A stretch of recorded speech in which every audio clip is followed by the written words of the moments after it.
నమస్తే, welcome to reflection. నేను మీ అమోఘ్ దేశపతి.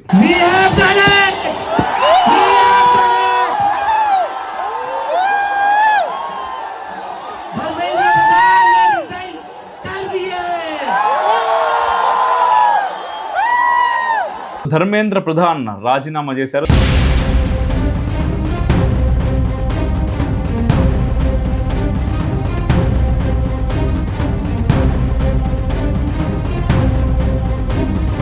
వాళ్ళు అనుకున్నది ఏంటంటే ధర్మేంద్ర ప్రధాన్ ఎట్టి పరిస్థితుల్లో రాజీనామా చేపించినప్పుడు ఈ యొక్క అల్లర్లను ఇంకా పెద్ద సంఖ్యలో మనం చేయొచ్చు. అల్లర్లను పెద్ద సంఖ్యలో చేసినప్పుడు ఇది ప్రభుత్వం పైన ఒత్తిడి అవుతుంది. అండ్ ప్రపంచం ముందు భారతదేశానికి ఎంతసేపు రాహుల్ గాంధీ కావాల్సింది అదే కదా. Mister Narendra Modi has to apologise for what he has done. ఈయన కూడా ధర్మేంద్ర ప్రధాన్ గారు కూడా నిజంగా రాసిరు, ఎంతో బాధతో రాసినటువంటి లెటర్గా ఉంది. విద్యార్థులు ఇట్లాంటి ప్రొటెస్ట్ చేసినప్పుడు వాళ్ళపైన కేసులు అయితే ఒక కేసు వచ్చింది అంటే ఒక విద్యార్థి జీవితం నాశనం, వాళ్ళ జీవితాలు నాశనం కావద్దు, వాళ్ళు కోర్టుల చుట్టూ కేసుల చుట్టూ తిరగొద్దు అనుకుంటున్నా. అందుకోసం అని చెప్పి నేను రాజీనామా చేస్తున్నా.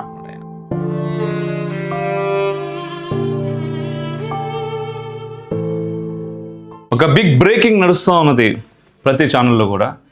దాదాపుగా లాస్ట్ 1 month నుంచి ఎంతోమంది దీని గురించి చూస్తూ ఉన్నారు. And at the same time Jantar మంతర్లో కాక్రోచ్ పార్టీ ముఖ్యంగా విద్యార్థులని ముందు పెట్టి ఒక డ్రామా లాంటిదే అనుకోవచ్చు. ఎందుకంటే మనం చూస్తున్నాం విద్యార్థులు చాలామంది ఇప్పుడు రియలైజ్ అవుతూ ఉన్నారు. ఎందుకంటే నీట్ అయిపోయింది, తర్వాత మళ్ళీ ఎగ్జామ్ కండక్ట్ చేశారు, అదంతా ఒకటి. అయితే ఇప్పుడు ధర్మేంద్ర ప్రధాన్ రాజీనామా చేశారు. ధర్మేంద్ర ప్రధాన్ వారి రాజీనామా గురించే ఏదైతే ఇన్ని రోజులు జరిగిందో, ముందుగా దానికంటే ముందు సోనం వాంగ్చుక్ నిరాహార దీక్షను విరమించడం జరిగింది. సోనం వాంగ్చుక్ నిరాహార దీక్ష విరమించిన తర్వాత ఆయనను కూడా ద్రోహి, నువ్వు బీజేపీ తోటి ఏం పొత్తు పెట్టుకున్నావు, ఏదో డీల్ చేసుకున్నావు అని చెప్పేసి కాంగ్రెస్ వాళ్ళు కొంతమేర మాట్లాడడం జరిగింది. అది హాస్యాస్పదం అనుకోండి. ఎందుకంటే ఆయన శివ రాజకీయాలు చేయాలనుకున్నారు. ఆయన చనిపోతే ఆయన శివం పైన రాజకీయం చేద్దాం అనుకున్నారు వీళ్ళు, బట్ అది అవ్వలేదు. అండ్ ఇప్పుడు ధర్మేంద్ర ప్రధాన్ రాజీనామా చేసారు. ఈ రాజీనామాకు సంబంధించి మొత్తం నేషనల్ మీడియా కావచ్చు, మన లోకల్ మీడియా కావచ్చు బ్రేకింగ్ నడుపుతూ ఉంది. అయితే ముఖ్యంగా ఇక్కడ మనం ఒకటి గమనించాలి. దానికంటే ముందు ఒక విషయం మనం చూద్దాం. ఇక్కడ రాజీనామా ప్రతులను వారు PM నరేంద్ర మోదీ గారికి అందజేయడం జరిగింది. నా యువ మిత్రులారా, నేను గత 4 దశాబ్దాలకు పైగా విద్యార్థులు, ఉపాధ్యాయులు మరియు విద్యా సంస్కరణల కోసం సమర్పితమై ఉన్నాను. ఒక బలమైన, సమ్మేళిత మరియు దూరదృష్టి కలిగిన విద్యా వ్యవస్థే బలమైన దేశానికి పునాది అని నేను ఎల్లప్పుడూ నమ్ముతాను. నేను దేశ యువత యొక్క ఆకాంక్షలను, భావాలను మరియు వారి న్యాయమైన అంచనాలను తీవ్రంగా గౌరవిస్తాను. భారత యువతరపు కళలను సాకారం చేయడం మనందరి రాజకీయ మరియు సామాజిక జీవిత నైతిక సంకల్పం. ఆదరణీయులైన ప్రధానమంత్రి గారి దూరదృష్టి నాయకత్వంలో దేశానికి సేవ చేసే అవకాశం నాకు లభించినందుకు నేను ప్రధానమంత్రి గారికి కృతజ్ఞతలు తెలుపుకుంటున్నాను. అయితే May 3, 2026 జరిగిన నీట్ UG పరీక్షల్లో కొన్ని అక్రమాలు వెలుగులోకి వచ్చాయి. భారత ప్రభుత్వం దీనిని వెంటనే పరిగణలోకి తీసుకొని దర్యాప్తును CBIకి అప్పగించింది. పరీక్షను రద్దు చేసి మళ్ళీ పరీక్ష తేదీని ప్రకటించింది. దీనితో పాటు వచ్చే ఏడాది నుండి ఈ పరీక్షను CBT కంప్యూటర్ బేస్డ్ టెస్ట్ మోడల్లో నిర్వహించాలని నిర్ణయించడం కూడా జరిగింది. ఈ సమయంలో 20 లక్షలకు పైగా విద్యార్థుల పరీక్ష సాఫీగా నిర్వహించడమే మా ప్రధాన ప్రాధాన్యతగా ఉంది. దీనికోసం సమగ్ర ప్రభుత్వ విధానం, ఓల్ ఆఫ్ గవర్నమెంట్ అప్రోచ్ కింద పనిచేయడం జరిగింది. ఇందులో భారత ప్రభుత్వంతో పాటు రాష్ట్ర ప్రభుత్వాలు, ముఖ్యంగా జిల్లా యంత్రాంగం ముఖ్యమైన పాత్ర పోషించాయి. అలాగే విద్యార్థులు, అభ్యర్థులు మరియు తల్లిదండ్రుల సహకారంతో June 21, 2026 ఈ పరీక్ష పూర్తయింది. మొదటి రోజు నుంచే దీనికి నేను బాధ్యత వహించాను మరియు ఈ పరిస్థితి నుండి ఎప్పుడూ వెనక్కి తగ్గలేదు. ఏ ఒక్క ప్రతిభావంతుడైన విద్యార్థి భవిష్యత్తు పరీక్ష మాఫియా కారణంగా నాశనం కాకూడదు. ఏ ఒక్క విద్యార్థికి అన్యాయం జరగకూడదు అన్నదే నా సంకల్పం. June 16 ప్రకటించిన నీట్ UG ఫలితాలు సంతృప్తికరంగా ఉన్నాయి. ఇందులో పేద నేపథ్యం నుంచి వచ్చిన అనేక మంది ప్రతిభావంతులైన విద్యార్థులు కూడా విజయం సాధించారు. అయితే ఈ సమయంలో కూడా కొందరు విద్యార్థులను దారి తప్పించడానికి బాధ్యతాయుతమైన పదవుల్లో ఉన్న వ్యక్తులు అడ్డంకులు సృష్టించడానికి ప్రయత్నించారు. ఇది నా మనస్సును తీవ్రంగా బాధించింది. మన ప్రజాస్వామ్య శక్తిపై నాకు ఎల్లప్పుడూ అచంచలమైన విశ్వాసం ఉంది మరియు యువత యొక్క ఆకాంక్షలు, కలలు, అంచనాలను నేను తీవ్రంగా గౌరవిస్తూ వచ్చాను. వారు భారతదేశ భవిష్యత్తు మాత్రమే కాదు, నవ మరియు వికసిత భారత్ యొక్క వాహకులు, నిర్మాతలు మరియు భవిష్యత్తు రూపశిల్పులు కూడా. గడిచిన 10 రోజుల పరిణామాలను చూసి నా మనస్సు కలత చెందింది. ఇది నాకు వ్యక్తిగత ప్రతిష్టకు సంబంధించిన విషయం కాదు. భారతదేశ యువశక్తే ఈ దేశం యొక్క అసలు బలం.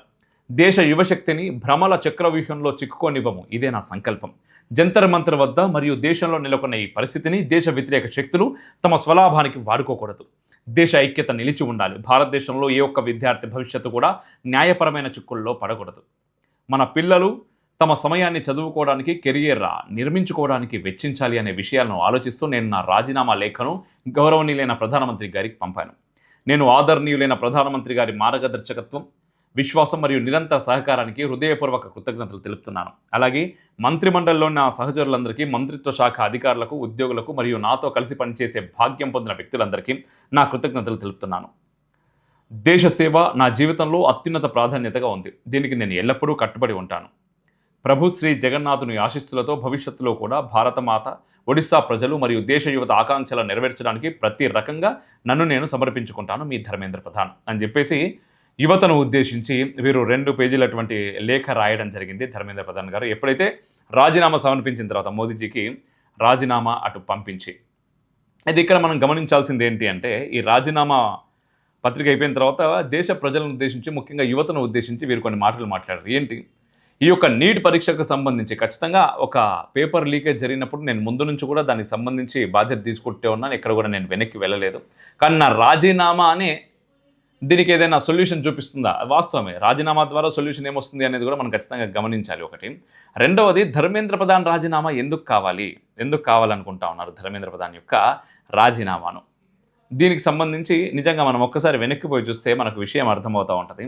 ఈ 4-5 సంవత్సరాల్లో ఎడ్యుకేషన్ పరంగా మనం చాలా సందర్భాల్లో మాట్లాడుకుంటూ ఉంటాం. 70-80 సంవత్సరాల మన స్వతంత్ర భారతంలో మన అసలైనటువంటి చరిత్రను మనకు దూరం చేశారు. మనం ఏదైతే చదువుతున్నామో ఆ చదువుతున్నటువంటి చరిత్ర అంతా కూడా తప్పుడు చరిత్ర. ఆ తప్పుడు చరిత్రను చదివి అదే నిజం అనుకొని మనం దాంట్లోనే బ్రతుకుతా ఉన్నాం. మన వాస్తవ చరిత్రను మనం తెలుసుకునే ప్రయత్నం చేయాలి అని చెప్పేసి అనేక సందర్భాల్లో మాట్లాడుతూ ఉంటాం. కానీ ఈ 70 నుంచి 80 సంవత్సరాల్లో ఏ రోజు కూడా ఆ ప్రయత్నం జరగలేదు. కానీ గత 4-5 సంవత్సరాల నుంచి ఆ ప్రయత్నం జరుగుతోంది.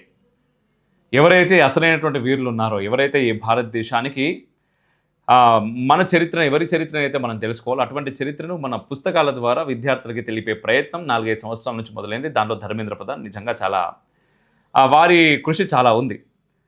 అయితే దీనికోసం కూడా ఒక మెయిన్ ఎజెండా అనుకోవచ్చు వారిని తప్పించాలి అనేటువంటి ప్రయత్నం చేయడానికి.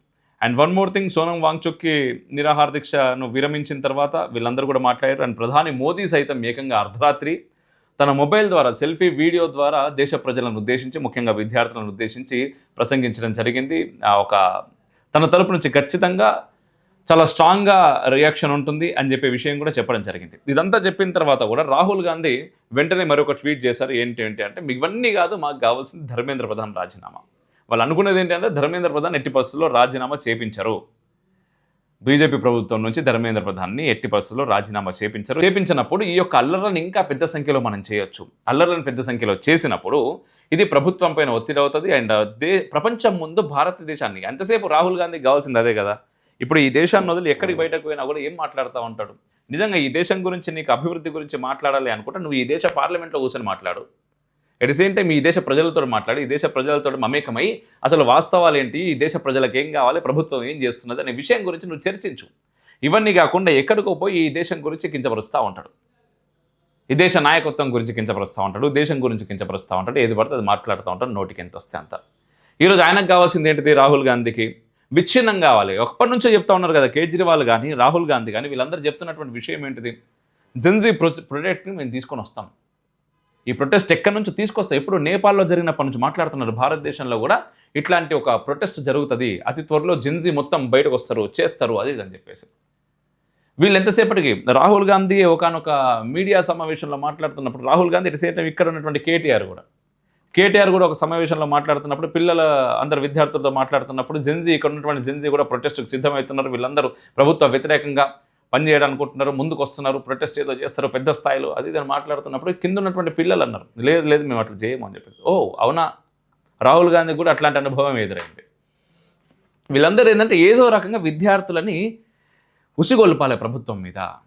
నిజంగా నీట్ ఎగ్జామ్ పేపర్ లీక్ అయినప్పుడు విద్యార్థుల భవిష్యత్తుకు నిజంగా కొంతమంది విద్యార్థులకు ఇబ్బంది అయింది, దానిలో తప్పే లేదు.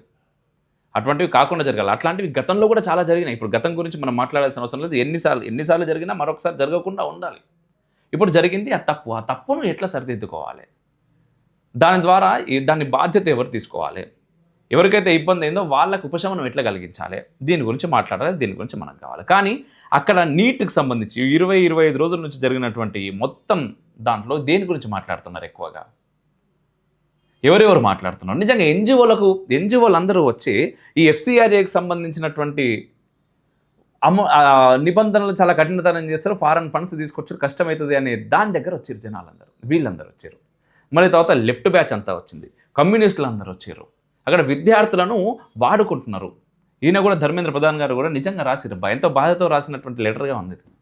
ఎందుకంటే విద్యార్థులు వాళ్ళపైన ఎందుకంటే ఇట్లాంటి ప్రొటెస్ట్ చేసినప్పుడు వాళ్ళపైన కేసులు అయితే, ఒక కేసు వచ్చింది అంటే ఒక విద్యార్థి జీవితం నాశనం, వాళ్ళ జీవితాలు నాశనం కావద్దు, వాళ్ళు కోర్టుల చుట్టూ కేసుల చుట్టూ తిరగొద్దు అనుకుంటున్నా, అందుకోసం అని చెప్పి నేను రాజీనామా చేస్తున్నా అంటున్నాడు ఆయన. నిజమే కదా. ఈరోజు ఈ విద్యార్థుల పైన ఎంతోమంది విద్యార్థులు వెళ్ళారు, వాళ్ళపైన లాఠీల ఛార్జీలు కూడా కొంతమంది పోయినాయని, పోలీసుల మీద కూడా పోలీసుల మీద రివర్స్లో వీళ్ళు రాళ్ళు రుపారు. At the same time media వ్యక్తుల పైన కూడా దాడులు చేసిర్రు. తర్వాత ఆటోమేటిక్గా ఎవరు ఆగరు కదా, వీడియో ఫుటేజ్లు ఉంటే ఎవరెవరు చేసిర్రు అనేది కనపడతా ఉంటుంది. ఆవేశంలో వీళ్ళకి వెనక నుంచి తోస్తూ ఉంటారు కాబట్టి విద్యార్థులు వేస్తూ ఉంటారు. వేసినప్పుడు విద్యార్థులపైన కేసులు అవుతాయి, కేసులు అయి బొక్కలు వేసుకోవో వేస్తారు. అప్పుడు వీళ్ళందరిట్లో ఎవడన్నా ఒక్కడు వచ్చి నిలబడతాడా వీళ్ళ కోసం? ఎవరన్నా నిలబడతారా?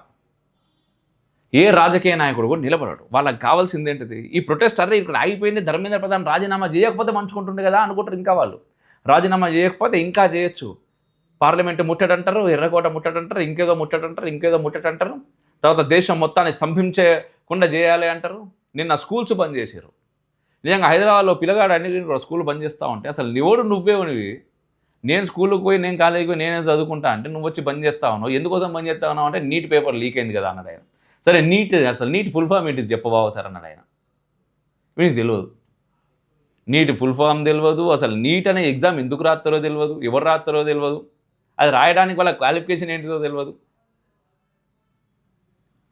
ఏది తెలియదు.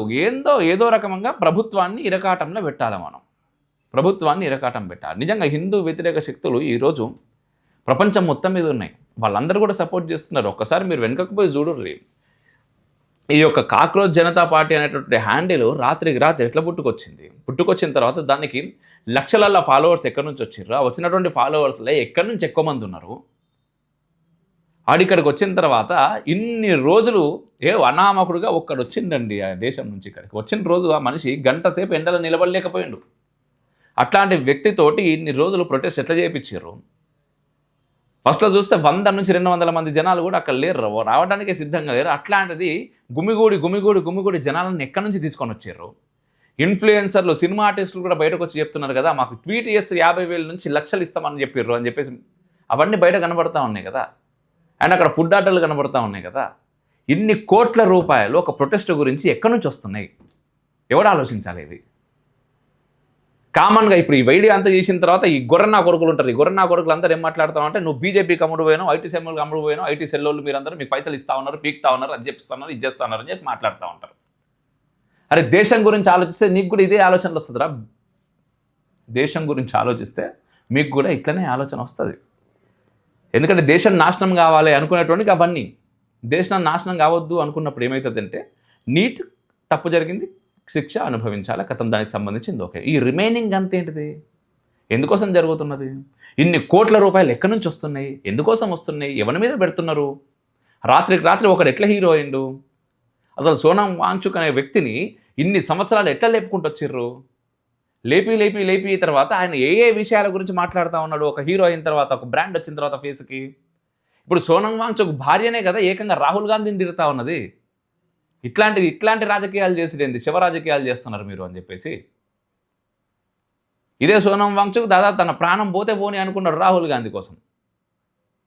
అట్లాంటి రాహుల్ గాంధీ పార్టీ నుంచి సోనం వాంగ్చుక్ను తిరుగుతున్నారు. సోనం వాంగ్చుక్ భార్య రాహుల్ గాంధీని తిరుగుతున్నది. ఇది దరిద్రం. మనం చేస్తున్నటువంటి పనిలో ధర్మం లేకపోతే ఏమవుతుంది అంటే ఇట్లయితుంది. దేశాన్ని నాశనం చేయాలనేటువంటి ఆలోచనలు ఇక్కడ నుంచి అయినా మానేయరు, తీసేయరు. ఎవరికి ప్రయోజనం దాంతో? ఈ దేశంలోనే కదా నువ్వు బతుకుతా ఉన్నావు. ఆ మాత్రం కామన్ సెన్స్ లేకపోతే ఎట్లా? ఒక పార్టీ కోసం, ఒక వ్యక్తి కోసం, ఒక మోదీ అనేటటువంటి వ్యక్తి నచ్చక ఇంత దరిద్రానికి మీరు తెగబడితే, పిల్లల భవిష్యత్తు నాగం చేస్తూ ఉంటే ఎట్లా? నిజంగా పోరగాళ్ళకు ఏం తెలియదండి. ఇంత డీప్గా ఆలోచించాల్సినటువంటి ఆలోచన చేయరు. ఎందుకు చేస్తారు? ఒకడికి ఏం కావాలి? నిజంగా చదువుకునేటటువంటి కాలంలో పోరగాళ్ళకి ఏం కావాలి? ఓ హాలిడే వస్తే మంచిగా ఉంటుంది అనిపిస్తుంది. ఆ హాలిడే కోసం ఏం జరిగినా మంచిగానే ఉంటుంది అనిపిస్తుంది. నిజంగా నీడ్ దగ్గరికి ఆ జంతర్ మంతర్ దగ్గరికి వచ్చిన వాళ్ళు ఎంతమందికి విషయం తెలుసు? ఎంతమంది దానిలో విద్యార్థులు ఉన్నారు? ఎంతమంది దరిద్రాలు చేస్తున్నారు? ఎంతమంది నోటితోటి ఏం మాటలు మాట్లాడుతున్నారు అసలు? కింద బొమ్మలు గీసి ఆ బొమ్మల పైన ఎటువంటి అది చేస్తూ ఉన్నారు. దీన్ని ప్రొటెస్ట్ అంటారా? ఇట్లాంటి వాళ్ళతో వెళ్ళడం ద్వారా ఏంటంటే దానికి ఉండేటటువంటి విలువ కూడా పోతుంది. విలువ కూడా పోతుంది. విలువ పోవడం ఒకటి, దేశం నాశనం అవ్వడం ఒకటి. అండ్ ఆటోమేటిక్గా మనం చూస్తూ ఉన్నాం దేశం మొత్తం మీద వ్యతిరేక పార్టీలన్నీ ముందుకు వస్తూ ఉన్నాయి. బయట నుంచి ఫండ్ లోపలికి వస్తూ ఉన్నది. ఆ తర్వాత జరగబెట్టిన FCR, ఇంతకుముందు గతంలో మనం CAA విషయంలో కూడా ఇట్లనే జరిగింది. NRC తీసుకొస్తామంటే అందుకే వద్దంటా ఉన్నారు. దేశం బాగుండాలి అంటే కొన్ని కావాలి, అవి తీసుకొచ్చే ప్రయత్నం చేస్తున్నారు. వాటిని అడ్డుకోవడానికి ప్రపంచం మొత్తం నిలబడుతున్నది. దాంట్లో మనం బలి పశువులం కావద్దు. అందుకోసం మొత్తుకుంటున్నాయి ఇక్కడ కెమెరా ముందు కూర్చొని. గొర్రెన్నా కొడుకులందరికీ మరొకసారి చెప్తా ఉన్నా, ఆలోచించుర్రి. ఈ దేశం మంచుకుంటేనే నువ్వు పానంతో బతుకుతావు, లేకపోతే